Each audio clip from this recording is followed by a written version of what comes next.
सबसे पहली है हमारे पास FATF की।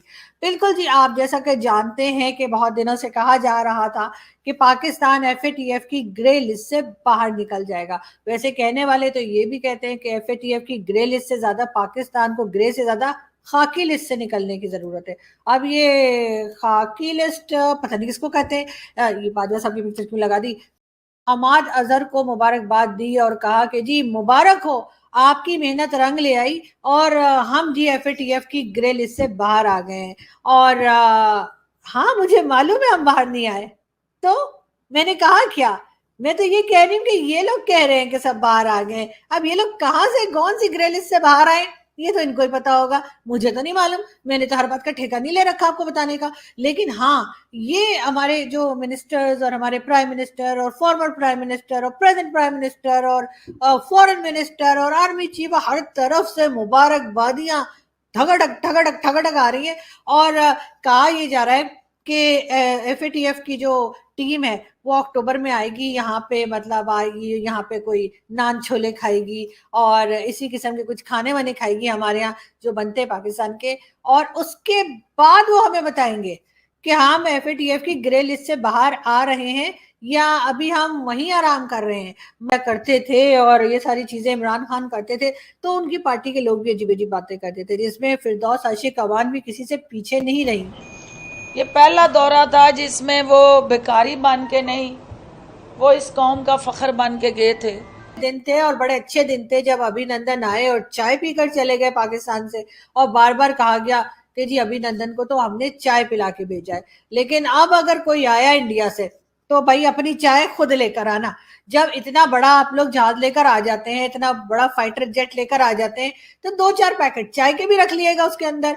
तो जब हम आपके पायलट को पकड़ेंगे और फिर जाहिर छोड़ भी देंगे तो उस वक्त आप ये मतलब चाय पिलाए देंगे उसको। बैन अवी जो भी इदारे होते हैं, चाहे अक़वाम मुत्तहिदा हो, यूरोपियन पार्लियामेंट हो या फाटफ हो, वहाँ पे लॉबिंग बहुत हर ममालिक की अपने लॉबिंग होती है, सफारतकारी होती है। पाकिस्तान ने भी इस हवाले से इस दफ़ा बेहतर सफारतकारी की है, लेकिन इंडिया भी एक यहाँ पे फाटफ में हम देखते हैं कि एक मजबूत मुल्क के तौर पर है, उनके साथ बहुत से अलाई ममालिक है। तो लाजमी बात है कि हमारे हमसाया ममालिक की हमारे खिलाफ जो है वो लॉबिंग भी करेंगे और वो उस फैसलों पे असरअंदाज होने की कोशिश करते आए भी हैं और कर भी रहे। अच्छा अच्छा, आप ये भी बता रहे थे कि कोई मीडिया का भी बात थी कि पाकिस्तानी मीडिया जो है वो ये चला रहा था कि ये अप्रूव हो गया, ये हो गया है। कुछ और कंट्रीज का मीडिया जो है कुछ और चला रहा था। ये क्या कॉन्फ्लिक्ट बीच में आया? देखिए, फाटफ के हवाले से एक चीज बहुत तो है कि जब तक फैसला नहीं होता, जब तक प्रेस रिलीज नहीं आ जाती, कोई भी खबर नहीं दी जा सकती। आप ये खबर तो दे सकते हैं कि पाकिस्तान के ग्रे लिस्ट से निकलने की उम्मीद है, लेकिन आप ये नहीं कह सकते कि पाकिस्तान ग्रे लिस्ट से निकल गया है। प्रेस कॉन्फ्रेंस से पहले हम देख रहे थे कि सुबह से पाकिस्तानी मीडिया में जश्न मनाया जा रहा था कि पाकिस्तान ग्रे लिस्ट से निकल गया। पाकिस्तान का ग्रे लिस्ट से निकलना या निकलने की उम्मीद, ये दो मुख्तलिफ चीजें हैं। उस हवाले से फाटफ के कुछ अहदेदारान का कहना था कि पाकिस्तानी मीडिया की जो रिस्पॉन्सिबिलिटी थी उन्होंने अपनी पूरी तरीके से अदा नहीं की, गलत खबरें चलाई। और इस हवाले से फाटफ के फैसलों पे ये असरअंदाज होने की एक तरह की कोशिश थी कि जो कि गलत थी, और उस पर उन्होंने पाकिस्तानी वफद से भी बात की और पाकिस्तानी वफद ने उनको यही बताया कि पाकिस्तानी मीडिया अपने तौर पे ये चला रहा है, हमारे सरकारी वफद की तरफ से कोई भी ऐसे बयानबाजी नहीं की गई है। अच्छा, क्या देख रहे हैं आप? और मतलब वो क्या कह रहे हैं कि हुकूमत ने करना क्या? क्योंकि एक तो महंगाई सबसे बड़ा एक चैलेंज पहले भी था, लेकिन अब उससे भी ज्यादा, मतलब as a citizen of Pakistan में कहता हूँ, चीखें निकली हुई हम लोगों की। तो क्या कोई रिलीफ मिलेगा या इसी तरीके से कहा था आगे की तरफ जाता जाएगा? जी, काश मैं ये आपके बारे को अच्छा जवाब मेरे पास होता। रिलीफ तो अभी दूर दूर तक नहीं है। पेट्रोल अभी 30 रुपए कम से कम और बढ़ेगा। मेरा ख्याल है कि ज्यादा भी हो सकती है बात जी। ये जो फाटफ में भी आज टेक्निकली निकाला है लेकिन अनाउंस नहीं किया, ये भी यानी कुछ ना कुछ तो उन्होंने अपने पास रख ही लिया है ना। जी। अच्छा, इसके बाद मैं आपसे गुजारिश करूं कि लोड शेडिंग जो है वो अभी मतलब कंट्रोल से फिलहाल तो बाहर ही लगती है। हमारे डिफेंस बजट से ज्यादा पैसा जो है वो सर्कुलर डेट, मतलब उतना साइज हो गया बजट में। बिल्कुल। और जो सूद हम अदा कर रहे हैं उसका भी साइज अब वो हो गया। तो ये पहले एक जी। डिफेंस बजट को लेके हम बैठे हुए थे, 2 उतने बड़े-बड़े साइज के और आ गए इन्हें हैं, अब 3 हो गए हैं वो। 3 हो गए हैं उस साइज के। जी, जी, जी, जी। तो आप अंदाजा लगा लें कि यानी हमारा क्या मामला है। अच्छा, ऊपर से अब एक चीज़ होती है जिसको आप कहते हैं कोई स्टेबिलिटी आए, एग्ज़ैक्टली। और स्टेबिलिटी के साथ, पॉलिटिकल स्टेबिलिटी के साथ फिर आप कोई इकोनॉमी की बात करते हैं, इंफ्रास्ट्रक्चर डेवलपमेंट की बात करते हैं, एनर्जी नीड्स की बात करते हैं, इकोनॉमिक ग्रोथ की बात करते हैं। अब बात ये है कि जहाँ पे वो स्टेबिलिटी जो है वो आके नहीं दे रही। अच्छा, झूठी खबरें जो हैं वो इस तरह से फैलाई जाती हैं कि उसका इम्पैक्ट पड़ता है डॉलर पे, उसका इम्पैक्ट पड़ता है स्टॉक्स पे, उसका इम्पैक्ट पड़ता है इन्वेस्टमेंट पे, और जी। नुकसान होता है पाकिस्तान का। ब्रॉट अस हियर, ये क्वेश्चन है कि हम एफएटीएफ की ग्रे लिस्ट में कैसे आए।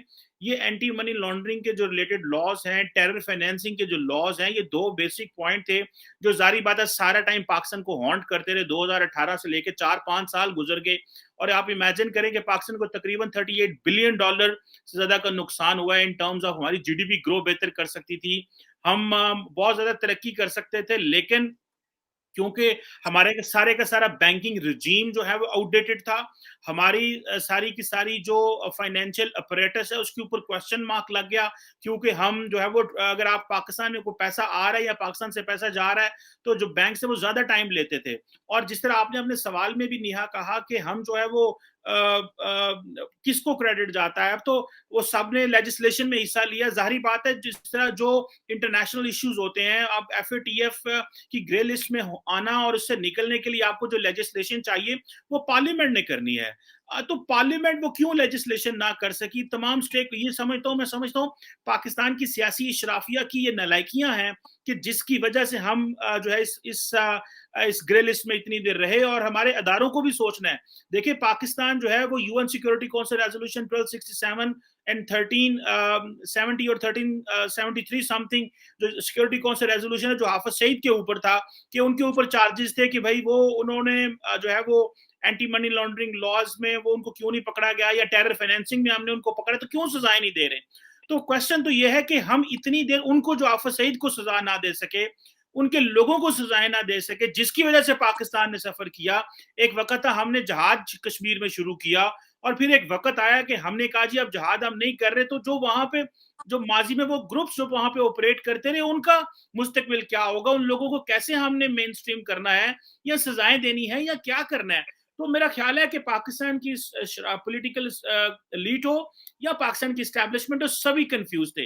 ये तो भला हो अमेरिका का जिसने हमें इन सारी चीजों में फंसाया, उसने कहा भाई ये अफगानिस्तान से अब हम जा रहे हैं, आप तालिबान को टेबल पे नहीं लेके आ सके प्रॉपरली, आप तालिबान से वो नहीं करवा सके जो आपको चाहिए था करने, तो हम आपको जरा आप थोड़ा सा जो फाइनेंशियल इंस्टीट्यूशंस हैं और जो जिसे कहते हैं ना कि जो इंस्टीट्यूशनल जो रिजीम्स जो है उन जो रिजीम्स हैं उनमें थोड़ा फंसाते हैं। तो उन्होंने फिर हमें जो यूएन सिक्योरिटी काउंसिल रेजोल्यूशन से उनके तहत उन्होंने हमें वहां पर डाल दिया और फिर हमारी वो सब कुछ करके जान छूटी जो हमें आज से 10 साल पहले कर लेना चाहिए था। हम समझते थे ये क्या है, कोई फर्क नहीं पड़ता अगर यूएन सिक्योरिटी काउंसिल के रेजोल्यूशन है। और भारत को ये एडवांटेज रहा, भारत जहां भी जाता था ये कहता था देखें जी ये यूएन सिक्योरिटी काउंसिल रेजोल्यूशन को इंप्लीमेंट नहीं करते, ग्लोबली डेजिग्नेटेड टेररिस्ट पाकिस्तान में मौजूद है, तो बड़ा नुकसान हुआ पाकिस्तान का।